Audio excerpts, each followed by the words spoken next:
the salt on his hand. The blazing Indian sun beat down on the crowd as thousands of people gathered on the shores of the Arabian Sea.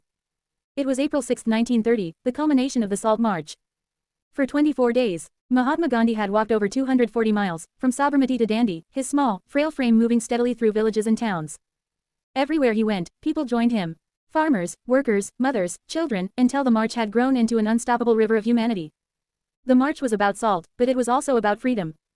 The British government had imposed heavy taxes on salt, a substance so essential to life that every Indian, rich or poor, needed it. By doing so, they had turned a basic necessity into a symbol of oppression. Gandhi's plan was simple but bold. He would defy the British by making salt himself, a direct challenge to their authority. As Gandhi reached the edge of the sea, he paused. The air was thick with anticipation.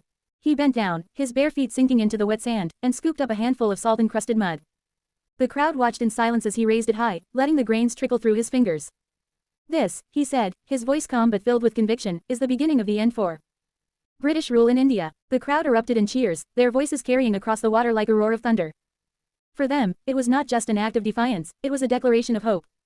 Gandhi's simple gesture had turned salt into a weapon, one that no gun or law could suppress. As Gandhi held the salt in his hand, he thought about the road ahead.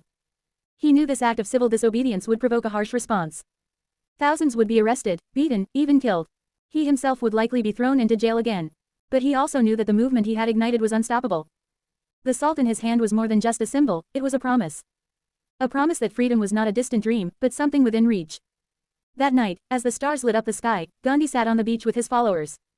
The salty breeze carried the sound of the waves, and the people around him sang softly, their voices filled with quiet determination.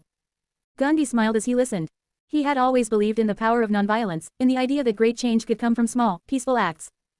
The Salt March would go down in history as one of the most powerful acts of civil resistance ever undertaken.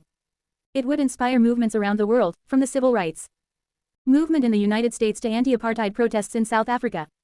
But for Gandhi, it was simply another step on the path to justice, a reminder that even the smallest grains of salt could change the course of history.